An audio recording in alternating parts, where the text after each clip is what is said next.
Jacob Adler was her father, created the Yiddish theater in New York. She became a great teacher. Tall, blonde, Jewish, regal woman.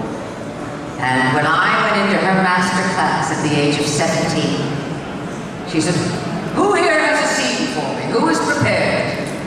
I am, Miss Adler. "Who are you, darling?" "Kate Mulgrew." Get up, what is it?" "Cat in the Hot Tin Roof." "Well, get up and do it."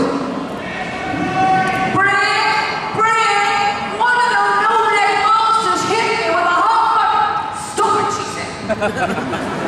"Get down on your knees." Got down on my knees. She grabbed me by my hair and she said, "Where are you from?" I said, "Dubuque, Iowa, Miss Adler." She said, "I'm going to knock that Iowa out of you if it's the last thing I do."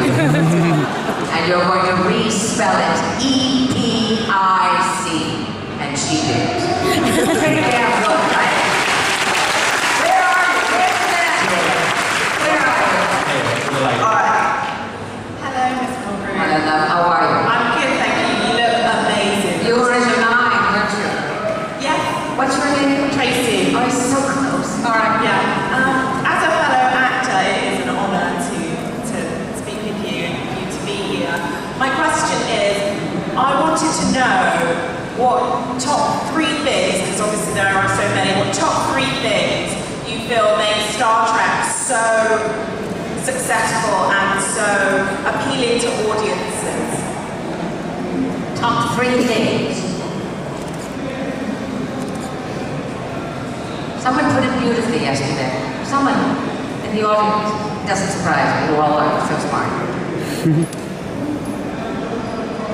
It's the union of science with imagination and the understanding of the mythology of human nature.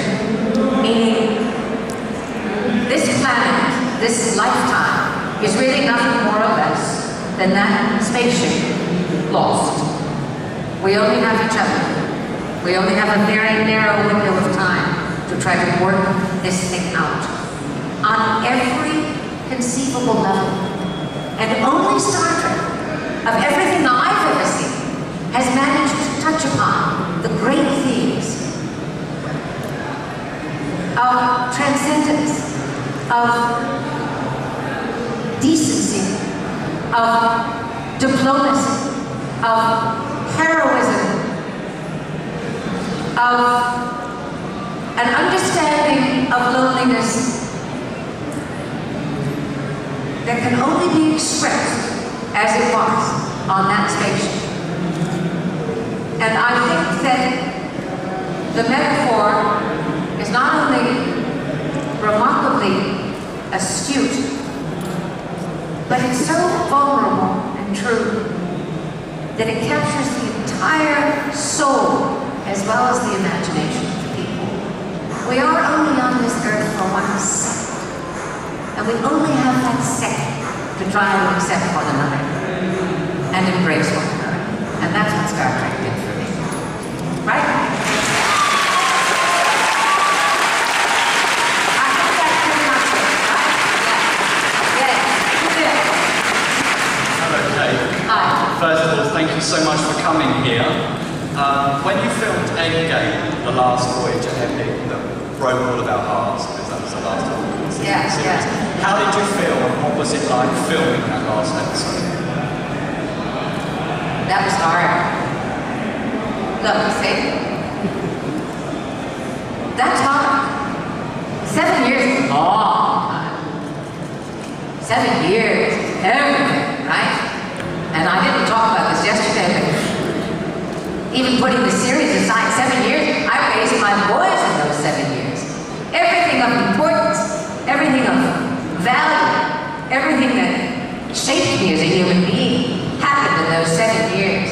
And when the moment finally comes when you're going to say goodbye, it's inexpressibly hard. Because it's all you know. And it has, in fact, defined you. So I would say that I was really, from moment to moment that last week, extremely emotional. And one by one, you know, they left. One by one, I had to do a scene. scene with them, and I knew it would be my last scene. And I had a scene with Tuva. And I remember I said to him as the actor, "Goodbye, Tuva. I don't know if I'll be seeing you again." And of course I had to hang on to Tim Ross, because I didn't know. So it was really, really one of those things, you know? That was my life. It was truly my life. Don't ask me these questions.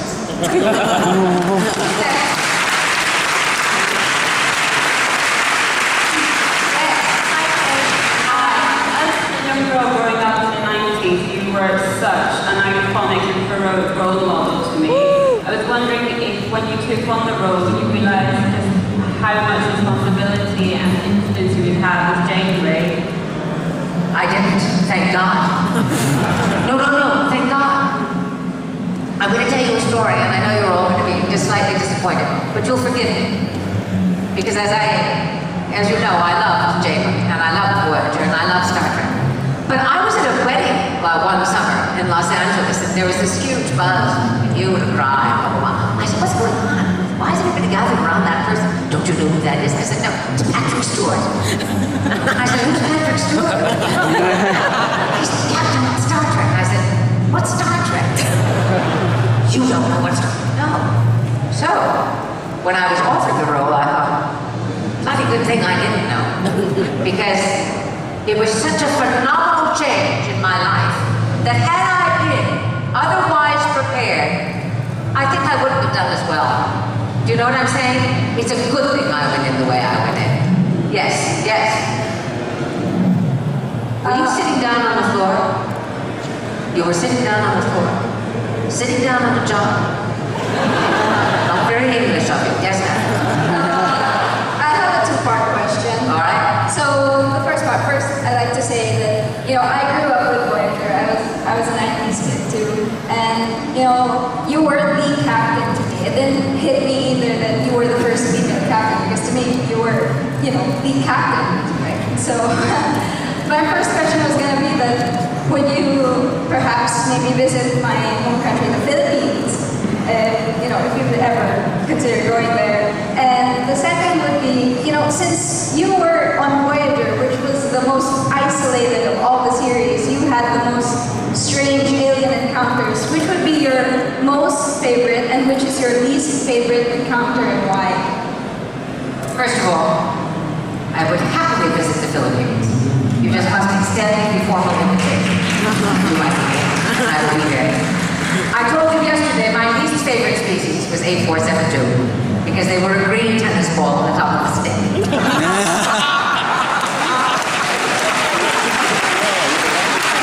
And my favorite were the ever-present, ever nerve-wracking, ever ominous, ever diabolical Borg.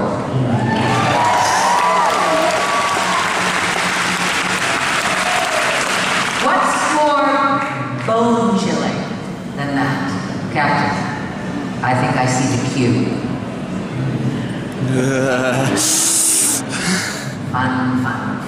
Janeway dug all that stuff.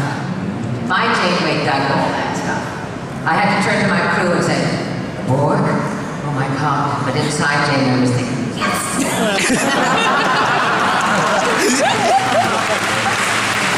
Bring me the queen!